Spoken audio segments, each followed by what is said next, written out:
បាទខ្ញុំនឹងដូរកតុយស៊ីម៉ាំងឡានរបស់ខ្ញុំនេះតែដោយសារវាពោះមកក្រោយបន្តិចហើយខ្លាចគេថាលេងពេកវាលឺគួរសមដែរពេលយ៉ាងជន់ហើយ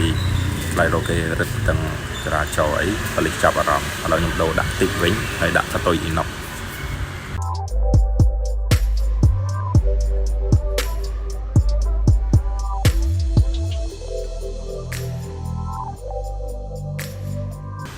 ឥឡូវផ្សារទីបចូលហើយនៅសល់តែកតុយអ៊ីណុកពីក្រោយទេដែលបាទនេះកតុយអ៊ីណុកខ្ញុំដាក់ចូលហើយដោយសារអ៊ីណុកជាមួយដែកគេយើងផ្សារធូបធម្មតាជាប់ទេតផ្សារតិចមិនជាប់អញ្ចឹងដោយសារខ្ញុំអត់មានប៉ុកផ្សារហ្នឹងខ្ញុំចាប់ពីដល់ sunset